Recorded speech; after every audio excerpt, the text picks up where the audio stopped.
Welcome to lesson 5. In this lesson, we're going to develop a course format plugin, and we're going to touch on the file API, and we're going to look at another part of the form API, the advanced file form elements as well.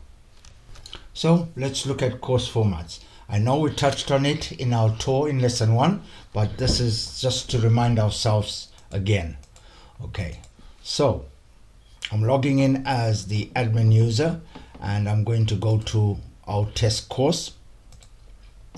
And what you're looking at here is the test course in topics format. So this is a formatted course format, and it's called the topics format because it's subdivided into or has sections that are described as topics. So if I go and edit the settings of this course, if you go about halfway down the page, you get to course format, and there you have where you set the course, the actual format for the course. And these two drop downs are options for the topics format. So if I change that changes to something else. Now the single activity format, which is one of the default formats, basically takes one activity, one course activity or a course module, and turns it into the whole course. So you can choose which activity or module you want, and then the whole course will be just that particular activity instead of having several activities and resources. There's the other formats like social format, which is about discussions. So you've got number of discussions, the number of discussions that will be created in that format, and then you've got topics format, which is what we've got at the moment, and the weekly format. And the weekly format and the topics format are kind of related because they both use sections, and you can notice that the options seem to be very similar. Now if I change our course into a weekly format by saving here, what you'll see is now the topics are now replaced by weekly dates along there. So I'm going to log out and let's get on with it. So we are going to develop a course format that we're going to call banner topics, and basically it's the topics format, but it allows you to add banners to the to each section in the format. So we're going to need a couple of banners. So in the lesson there's a zip file that you can download with some banners in it. And the default banner is the one that we are going to have to save with our project, and the others are for when we are testing the code. Download it and unzip it somewhere where you can find it for later, and if you decided you wanted to make your own, I suggest you go with a 468 by 60 PNG files for the banners. Okay, so let's get started with our code. So we're going to our course formats live in the course format folder, and we're going to start our project by creating our folders, our directories. So I'm going to add in the language one as usual straight away. Okay, and we start off with our PHP file version .php. We'll finish. So here's our version file with the 3 required properties: our version, the Moodle required version, and our component name, our Frankenstein name. So let's create our language file.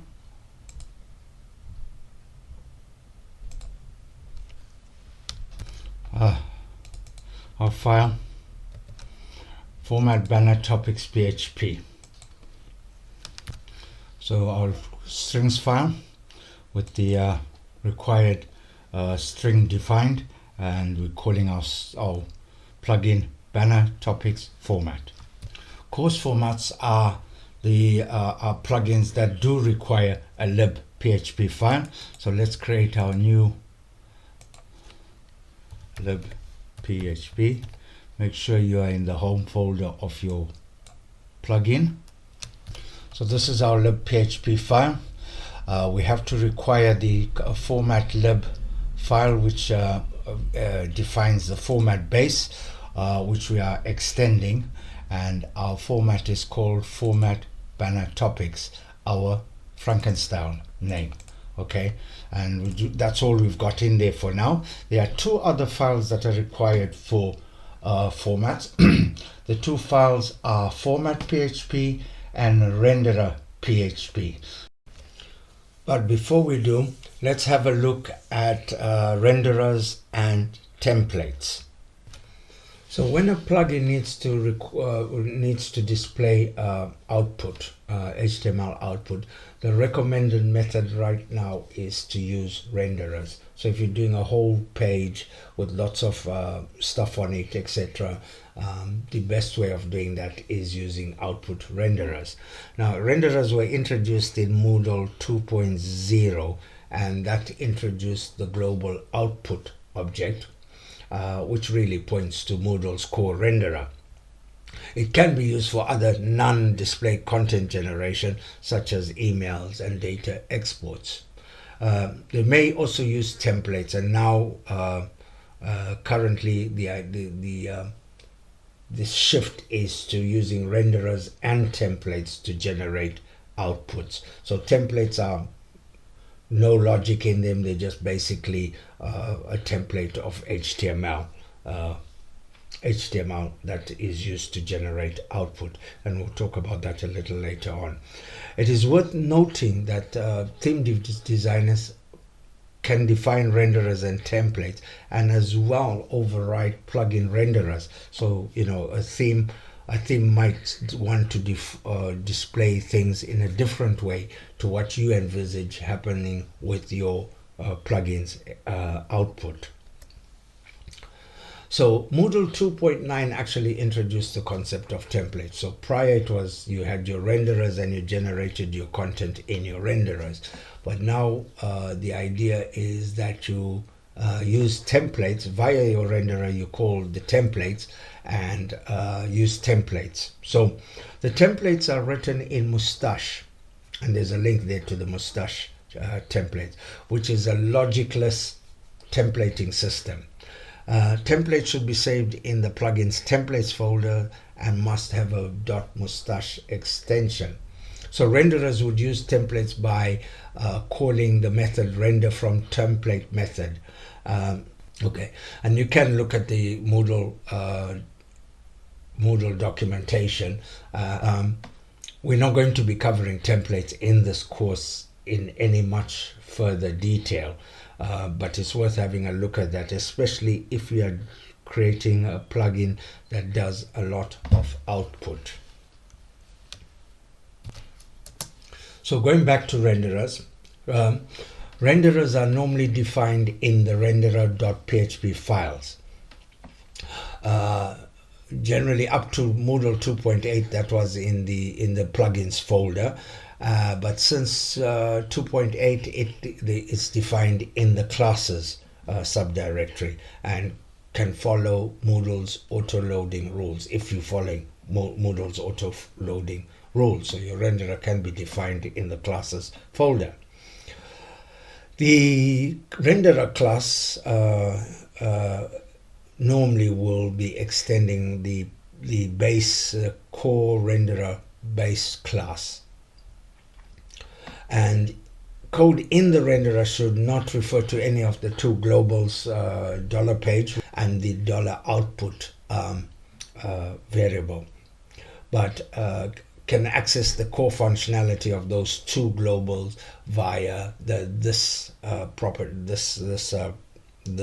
variable in the class. Okay. The renderer is obtained by calling the global page getRenderer method, and there is a sort of unwritten rule, it's a kind of convention to name the renderer variable that you get back from getRenderer in lowercase output to show its relation to the global uppercase output. So back in our code, we still need to add those two files. So we're going to add them in. Both of them are going to be kind of empty files, and we'll carry on from there. Let's add them in. So our first one is format PHP.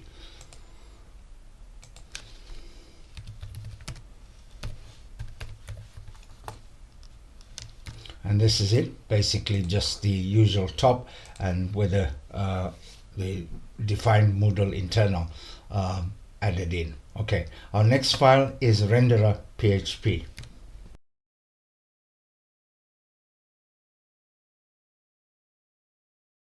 And we are not putting this in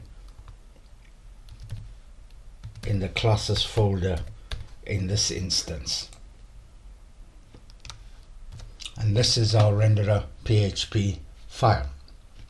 It's now actually possible to install the plugin, and that would allow you to use the XMLDB tool if you needed to. Hard to imagine why you would have tables for a topics format, but there you go, for a format, a course format. Okay, so we are going to install our plugin and see if we can actually create a course with our new format.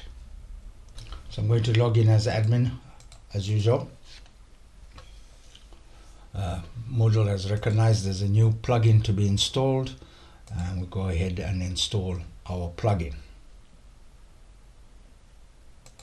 So let's go and try and create a new course. So I'm going to go to Site Administration, Courses, add a new course, and let's call this course the Banner Topics course. Give it a short name of some sort. Doesn't really matter what. Yeah, let's leave it at that. And we'll go down to the bottom and we'll see if our banner topics is there. Yes, our banner topics is there.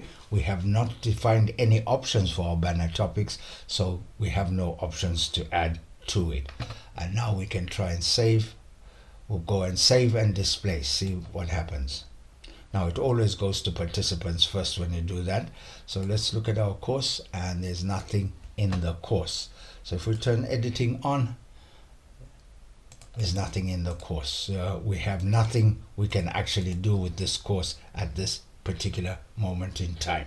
So we're going to go back to our code and let's add in some functionality for our plugin. I'll just log out here. Okay, so we need to add some functionality, and we'll start with libphp. In here, we add a function called user sections, and we return true. This will let Moodle know that our format does use sections. But because we've got user sections and we have return true, we need to define a language string in our language file.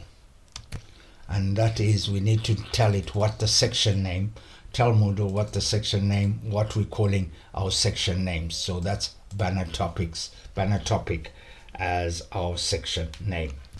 Now, prior to sort of Moodle 3.2, if you wanted the default announcements forum created when you had a format, when you developed a course format, you needed to do some elaborate stuff to get it added. But now all you have to do is add a function to your libphp file, and automatically when you create a new course, you'll have an announcements forum created at the same time. So we'll go back to our lib and we add in a function called support news, and that returns true, and that should give us an announcement forum. Okay. Now we obviously need to render the sections and the contents, and that now means we need to be turning our attention to our files, the format and renderer files. So let's start with our format PHP. So this is our format PHP, and what do we do here? We get the course format for the current course we are in. So course is already set to the course we are in. It's defined in the main course course functionality. Okay, so we get the course, and then we get the renderer. So we get our renderer, which will be called format top banner topics, and then we use the renderer to print multiple section page of the course. So this is very simple. It's just getting the renderer and rendering the output and calling the renderer to render the output. So if we go to renderer PHP, let's update this and let's have a look at what we've done in here. So we require the renderer course format renderer PHP. Again, we are having to require files within the course format libraries, which are living outside of the Moodle lib directory. Course formats are kind of a sub plugin, so you do a little bit more when it comes to dealing with sub plugins, and we'll be looking at sub plugins a little further in the course. So we are extending format section renderer base, and again we have our format banner topics renderer class, so our Frankenstyle name underscore renderer, and when we call get renderer and we give it that name, the core actually looks for a class by that name. Okay, so that's how it works. Then there's three functions you have to define when extending this class. You need the start section, the end section, and the page title. Okay, start section is the start of a list, so you might be using other ways of displaying your list. So the start tag is a UL, and we've given it the class topics. So here we're using the HTML writer class from the WebLib stuff. Remember, we discussed this in the last lesson, in lesson 4. And then the end tag, of course, is UL, and then the name of the page title, and we're just stealing topic outline from the core. Okay, and that's our renderer. So now what we'll do is we'll up the version of our plugin, and we'll go and upgrade our plugin in Moodle. So I'm going to log in as admin as usual, and we get to upgrade our plugin.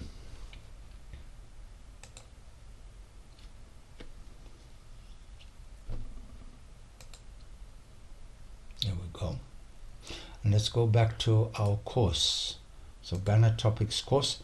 Notice there isn't the announcements forum, and that's because this has already been created. However, if we edit settings and save, we now have the announcements forum added to the course. So the announcements get added at the time when the course is being created, or if it's not already there, when you edit it and save it. So let's turn editing on to add sections and try and add a section. Now we'll try to add a section, and we have error. You might not be able to see, it's a bit small, so you might not see it in the video, but it's a get string identifier, hide from others, or in our component format banner topics is missing hide from others. So we're missing a string. We're actually missing 2 strings, so we'll need to go back and fix that. So I won't bother logging out, and we'll go and add it to our strings file. So back in our code, let's add those strings, and the 2 strings hide from others, and the other one is show from others are the 2 strings. Now that I've added strings, I have to actually purge my cache to be able to use those strings. So I'm going to do that on the command line off screen, and then we'll swing back to Moodle. So here back in Moodle, can we just refresh? So the error has disappeared. So what happens if we turn editing off?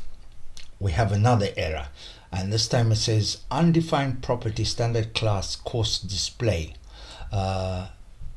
is missing. So there's something else we need to do. Okay, now what is that? The function print multiple section page that we have in our format PHP expects there to be an option course display defined. So I'm going to cheat a little bit and actually define that rather than add it into the interface. So let's go back to the code. So back in the code, we go back to format PHP, and this is where I'm going to set it. And so we have here the same code we had, except that we've added in this bit here with the using the defined constant constant for the display setting. So let's have a look and talk about that. So there are several functions that relate to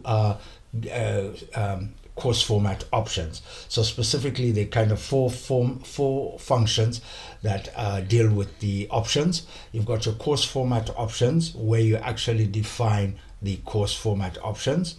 The create edit form elements function is where you add the elements to the form. Remember, you've got the course editing form, and then you're adding some elements into that form based around your options. Then you've got the chance to validate the form, the data that comes back from the form, and finally you get to actually update the options themselves. Now our little hack has helped us bypass all this, these four functions. But if you look in the topics format, you'll see how it's actually used. There are two constants which we've used. We've used the single page in our code. The course display single page puts all the sections all in a single page, and the course display multi-page will be different. It will display the sections separately as separate pages. I think in some themes it's actually tabbed, so you have different tabs. You click the tabs and you go to the different sections. So that's the overview of dealing with course format options. I'm back in our code.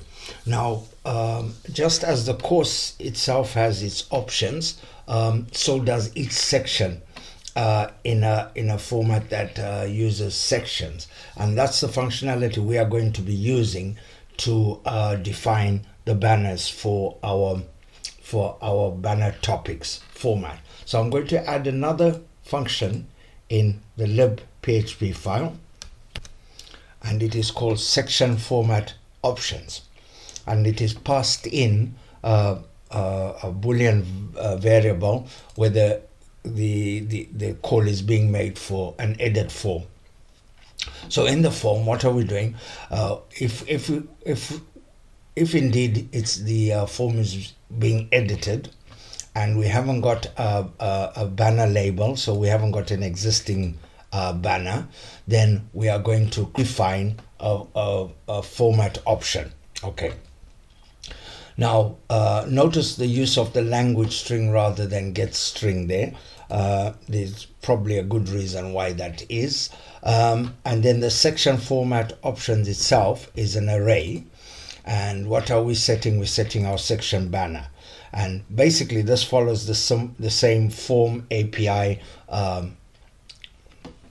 kind of structure. So we've got an array which is defining the default for this option. The type is a parameter file, which we're going to discuss in a little while.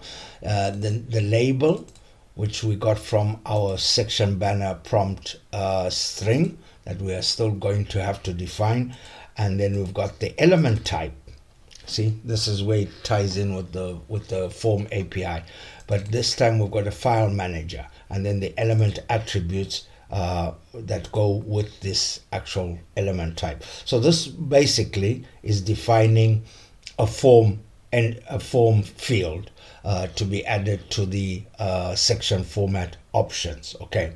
Now, before we carry on, because we're looking at file manager and we're looking at some param file, we need to revisit our form API and discuss the special case of file options, file elements. Okay.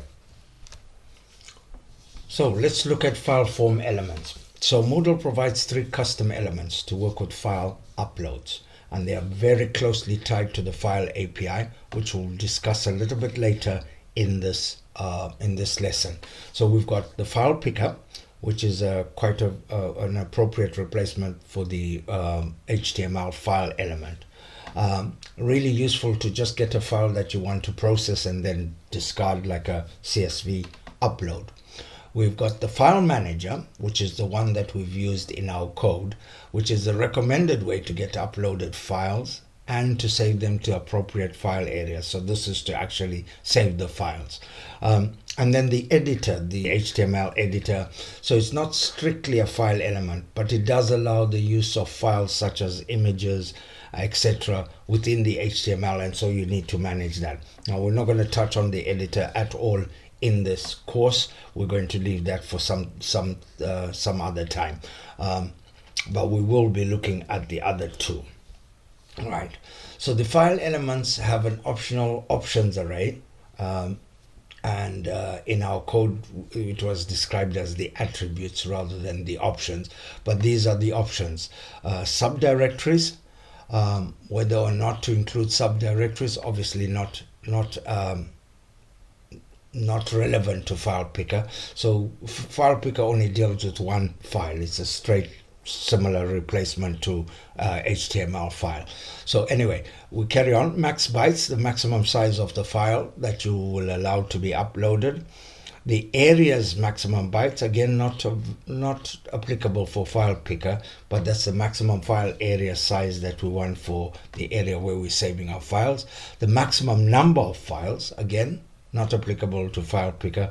But then you have the option to set the accepted types of files that you will allow, and you can use extensions as shown on the screen, or file types such as audio, video, document, etc.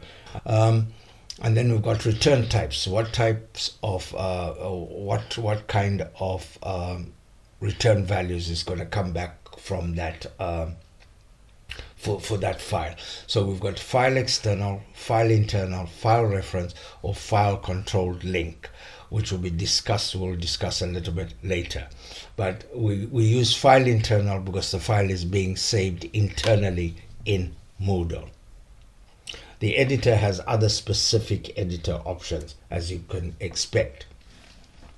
The file types, the ones we just spoke about, are actually defined in the repository libphp file, which seems to be a weird place to put it, but repository and the file API, there's no real repository API as such. It's a file API, and repository and repository plugins and the file API are very much connected. You could go so far as saying repository is part of the file API, I suppose. So the files that are uploaded to Moodle's internal file system, the one that will end up in the file areas and in the file table, are file internal.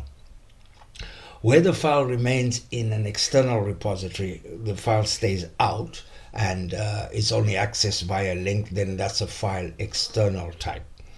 And then there's a variation of the file external type in the file reference type, which still refers to a file that is not internal, but can be cached locally. And so you have to put in some functionality to keep that cache updated or synced with the actual file that's in the external repository. Then we've got the file controlled link. Now, I'm not quite sure what that is. It was introduced in version 3.3. The documentation says the file remains in the external repository, but it's not very clear what it is. So something you'd probably look it up if you needed to use something like that. Okay. So adding the file picker to a form is fairly straightforward. You got add element, file picker, etc. as normal, and then when the form is submitted, to get the content from the file, you will just get file content element name and load it into a variable, a content variable. Note the underlying PHP call is file get content, so the contents are returned as a string. So watch out if it's a CSV file and you want to process it, you will need to do something to convert your string into an array and then process your data. And then just to get the file name, you have a call get new file name, and again it's coming from your Moodle form definition. Okay, the file manager is much more closely tied with the file API, and the process kind of follows this kind of step. You get a draft file area ID. This is the area where the files will go first, be stored first, while you're working on them. So while you're uploading them, while you're editing the form, etc., the files get are copied or worked with in the draft area. So you get the draft area ID. That value, the draft item ID, is what is ultimately used to populate the value of the file manager element. So basically, a file manager element is a number, or is a number, basically. And that's what guides the whole process of dealing with the files. So you prepare the draft area file using the ID by preparing the draft area. So existing files could be copied into that area before the form is displayed, or you prepare the draft area to accept a brand new file. And then after submission, when you finally got the final submitted data, you can then save the files from your draft area back to your components file area. So each component, each plugin manages its own areas. Anyway, back to our code, and we need to define a language string for our banner topic, and we've defined it there. So after we finished, if we go back to lib, so this is to add the element to the form for editing. We need to now be able to save it. So, and that means us having to define another function. So this is our new function, update section format options, and that gets passed in the form data. We get the course ID and we get the context ID for our course. We're in a course, so it makes sense to actually save it in the context of that course. Then we call the file save draft areas file, which I mentioned in the presentation. And this now basically copies the files that are in the draft area into your component or your plugins file area. Now the value of the data section banner, which is our element from up here, remember section banner, will be the draft area ID. So this because we were creating a brand new area, we didn't have to worry too much about setting the draft area ID prior to creating the form element. That's been done for us kind of automatically. But this will be the value of the draft area ID that's been allocated to our element. And that's where to get the files from and then move it into our file area using the context ID we set here. That's our course context. Obviously our Frankenstein name, our component name, and we in a file area called banners. We could have called it anything we wanted. And then we also use the data, the ID from the form data, which we know is the section ID, as the item ID for our file. And obviously we have no subdirectories to be dealing with. And this now will move the file into our file area. And then before we finish, we call the parent function, the parent same function, to ensure that any other data that needs to be processed will be processed as well. So let's see what this looks like in Moodle. So we'll go along and let's up the version of our plugin. Make sure we save it, and let's have a look at what it looked like in Moodle. So log in and we upgrade first, as usual.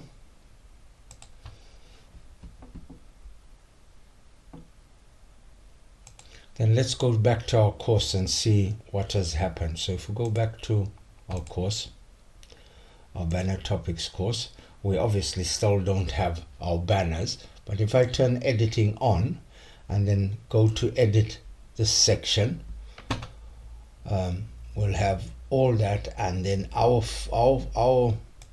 element is here defined. So there's our string and there's our file element for us to actually select a file.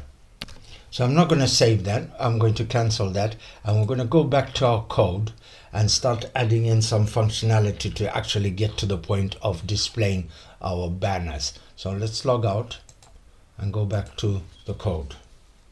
Now we need to actually think about rendering our images. So we need to add some code to the renderer PHP file. But before we do, let's go and have a deeper look into the file API, because it's going to be necessary for us to understand what we're trying to achieve. So the file API. Moodle 2.0 introduced a new file system for Moodle, and the API is specifically for internal files, really,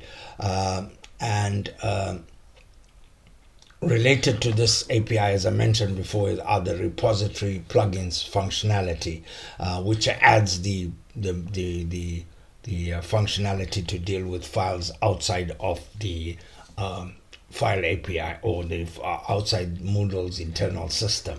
Okay, and the internal files are stored in a combination of physical files on the disk and a database table record. And there's a kind of thinking behind that, in that with file systems, you are always beholden to the underlying operating system in use, and that can prove problematic when you've got different restrictions on file names, file sizes, file name lengths, etc., etc. And in this way, what happens is the actual file contents are stored in a nondescript kind of file on the disk, and the actual details about what the file is are stored in the database table. So many of the file API's functions are defined in the filelib.php file in the lib directory, and additional functionality to do with files is defined in the file storage class. Now that's the low level file activities, so this is actually opening the files, getting the file content, etc. So that falls under the scope of file storage. Okay. And then there's a concept of a file browser, which allows for browsing file areas in code, the same way you would browse through directories, etc., on the hard disk, or on the storage, on your file storage. So the usual process when working with files is you create a draft area for the user. If there are existing files, you copy those into the draft area. Once the user commits to saving the file, submits the form, etc., you copy the files that are in the draft area. So whatever they've changed ends up in the draft area, and then you copy what's in the draft area back into your file, your plugins file area.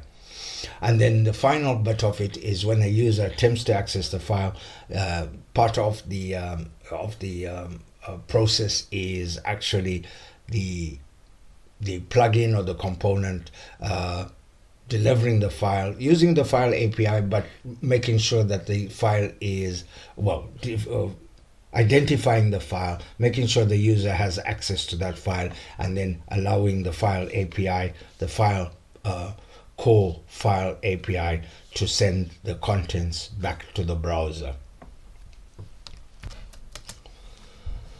So plugin files are stored in the plugins file area. I've said this a couple of times. Very similar to directories, but not quite the same. So a file area is defined by a context ID, the context in which the file is being saved. You noticed in our code we put it in the context ID was the course ID context the course's context, because we are saving that file in the context of that particular course. The plugin's Frankenstyle name, which defines the area itself, the name of the area. A file area type, this is for a plugin to determine, so we use banner for ours, but you could use whatever you want. So you could have a file type area for images and another one for non-images. But most plugins had only just really define one type. And then a unique item ID. And again, this is something the plugin itself determines. Now, that might be the record ID of a related record in another table, but otherwise, in most cases, you just use the 0. In our case, we use the item ID of the section in the course. Okay, to allow the user to actually request the file, you need to create a link that will be displayed somewhere for them to click on. And to create a link to these files that are stored internally, you need to use a function, a Moodle URL function, make plugin file URL. And we've come across that Moodle _URL class before in our previous lesson. Okay, so, and these are the parameters that need to be passed to that function or that method. The context ID, which is which we've determined could be in our case is the course ID. The component, which is us, the plugin, the Frankenstyle name, the area where the file was saved, the item ID if we've given it one, otherwise 0, and then things that again are defined by the plugin itself, a path name, a file name, and forced download. So those parameters are for you to be able to identify which file we are talking about. The forced download obviously is something that we haven't spoken about before, and that's basically telling the file API that you want the file to be downloaded and not opened in the browser or automatically opened. And then the resultant link looks something like this. Your Moodle URL, your Moodle site's URL, plugin file.php, and then all those bits of data that well, not all of them, because you've got a context ID, component, and file area, and then you've got this arbitrary extra information in between before you get to the file name and its extension. Actually, the plugin file PHP is not the only way Moodle delivers files. There are other ones relating to different kinds of ways of delivering the files. You've got file PHP, draft file, user file, as well as our plugin file.php files. Okay. So the plugin file.php will eventually call a function in your plugin's libphp file, and the function would need to have the name, your plugin name, that's your Frankenstyle name, and then underscore plugin file. That will be the name of that function, and this is what will be called eventually by the plugin file.php call. Okay, the link that comes that's been created. So in essence, if you're dealing with files, your plugin must define that function to be able to allow a user to access the file. Right. The callback itself, so that Frankenstyle name underscore plugin file method or function will get these following parameters. All right, course, if we are talking about a course, that will be null if it's not applicable. The course module will be null again if not applicable, and then you get your context, and it could be the system context. The file area, the args is a amalgamation of certain of the data that we've passed through when we made the URL, and it will have the item ID and the path. and the path that we've defined, and it's up to the function to work out what it does with these. Then you get the force download field, force download flag, whether to this should be forced, the user should be forced to download, and then some certain options, additional options affecting the file serving. So again, this is what the function decides what to do with these. Usually it's not even defined. So, and then the function needs to return false if the file is not found. Otherwise, you use the file API send underscore stored underscore file function to actually deliver the physical file, send the file data. And some of the functionality, some of the parameters, such as the force download, needs to be passed to that function.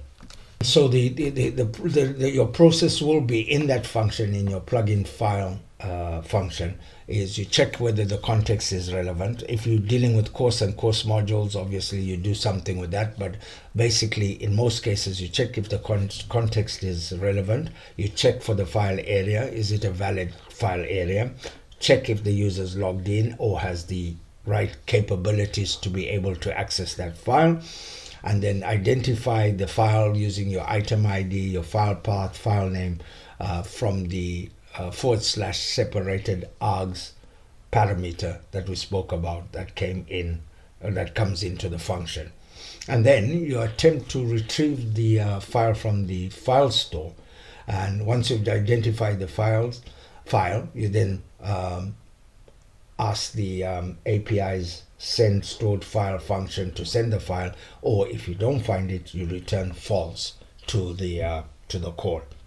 So here we have a number of links that you can follow through to look and understand the file API and repositories. We will be doing a repository plugin later on in this course, and we will be revisiting some of this stuff again. So let's do something with our renderer PHP. We've added some functionality to this. So I've defined two private properties for our class, default banner and banner files, which needs to be an array. And to be a little bit more efficient, I've actually done most of the work in the construct function. And we'll look through that now. So global course, we're going to use course. We are in a course context, so that will be available. We call the parent to ensure that anything that needs to be constructed by the parent is in place. And then we define our own functionality. So we start off by our default banner, which we add in the path there. And if you haven't saved your banner yet in the pics folder of our plugins directory, now would be a good time to think about doing it. And I haven't, so I'm going to do that off screen quickly and then come back. So that's my pics there. Default banner is in the zip file that you can download in the lesson, as I mentioned earlier in this lesson. And so we create a Moodle URL from our pics path, and we then save that path into our default banner private property. So we've got the URL there ready to use. And then we get the context ID of the course that we are dealing with, we get an instance of the context, and then we get the context ID from the instance of the course context. Now this is where we use the file storage. So when we are now going low level, we need to retrieve the actual file information about the file. So we get the file storage, and then we get our area files. So all the banner files that exist in our file area. So based on the context ID, which would be the course, our format banners. That's where we put our files, isn't it? When we saved it, and then we've got some additional parameters passed through to our get files areas files. Okay, so we haven't got like item ID, we haven't got paths, etc., being passed through. And then for each of the banner files that are found, we create a Moodle URL. We make a plugin file URL, make plugin file, as we mentioned in the file API functionality presentation. And so we get the context ID, we get the component ID, we get the file area, we get the item ID, we get the file path, which we didn't really set, and we get the file name. But that's what this expects to be passed through to it. And false as to whether we're going to force download. We don't. We want the image actually displayed. And then we put that into our private property array, ready to be used. So we basically preloaded all the banners in our construct function. Okay, now I need to define the actual display of these banner files. So I'll add some more functionality. So there are two functions that relate to displaying the sections. We've got section title and section title without link. So these two functions are called as the sections are being printed, and this will normally return HTML. And this is where we want to stick our banners. So because both of these are doing the same thing, I've defined a private function, get section banner HTML with HTML. So if the section ID, so we know the section ID because that's what's coming through. If the section ID, if we haven't got a banner file in our array for that section, we set the banner image to the default banner. Otherwise, we set the banner image to that we have in our array. And then we create an HTML snippet, image snippet, and wrap it all up in a div, and we return that HTML to one of these two functions here. So, and let's look at the functions. They're basically exactly the same. I'm not quite sure. I think in some cases you would be stripping links or something, and I'm not sure whether it gets done in one of the calls that are being made to the course format. But anyway, they're exactly the same, and I could have really just defined it all in one function, I suppose.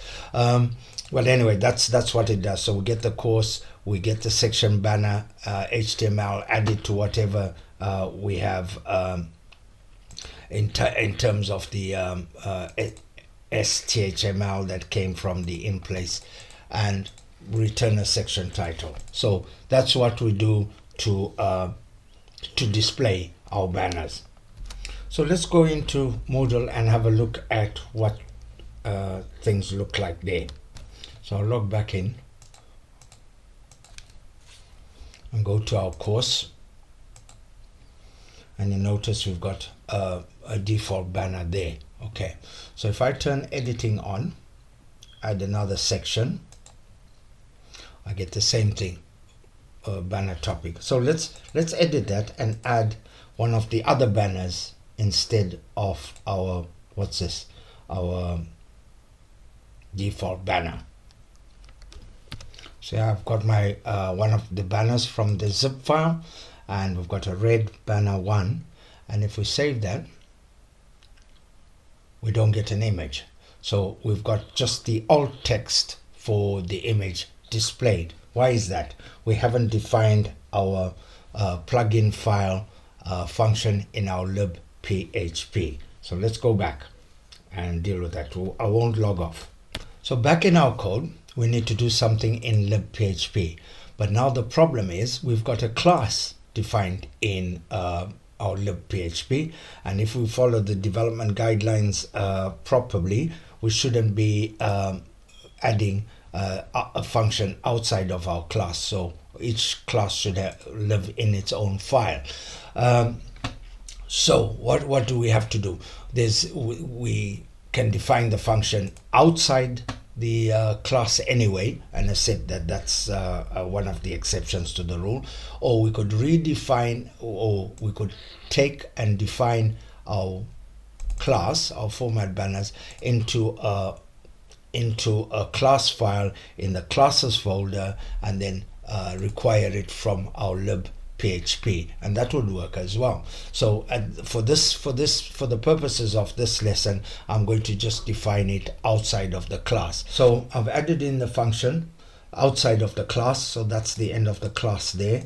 And we've got format banner topics plugin file, okay, and then there's our parameters that we spoke about in the presentation coming through here. So we look for the item ID, which is the first item in the args array, and then we get the file name of the bottom of the args array, because it's the last item in that array, and we then try and work out the part of it, so work out the elements of the file path. This is fairly standard functionality. You'll see this in just about every plugin file function across the board. Okay, and then we go back to getting our file storage and getting our file. So we go in, we get our file based on our context ID. Our format banner topics is our component name, the file area, which would be banners item ID, which in this case would be the section ID, the file path, which would be just a slash, and then the file name. So if we get the file, if we find the file, if we don't find the file, we return false. If not, we send the file, send stored file, the file that we've just identified up there. We give it a lifetime of about a day, and if force upload came through there, it will go, the same value goes through, and the same options goes through to that send stored file function, and that will allow the file to be delivered. So I'll make sure that's saved, and let's have a look at it in Moodle. So let's see what happens when we refresh this page. Now we've got our banner showing. So what would happen if we edit this section? Let's have a look. Down here, the file is not showing in the file picker. So something else needs to happen for us to ensure that the file shows up when you're editing, and that means having to go back to our code. I'm going to cancel that, otherwise we'll lose our banner file. So let's go back to code. So we now need to get the file into the draft area, and looking at the documentation, it wasn't very clear as to the best place to do that. So after a bit of experimentation, I finally ended up with this new function, the get format options, which is the only place where it seemed to work. So with this, the section object is sent in, and sometimes it will be null. Not quite sure when that would happen. So the first thing we do is we get the parent to get to look at the options that it needs to deal with, and then we do our bit. Okay. Now there seems to be a bug somewhere in the code that sometimes the page context does not seem to be set. Doesn't happen all the time, but it happens quite often enough for it to be noticeable. So there's a bit of homework for you to try and find out what's going on. Anyway, so what we're doing, we're checking if the user is editing the page, and we're making sure that we actually do have a section. And then we set the draft item ID to 0.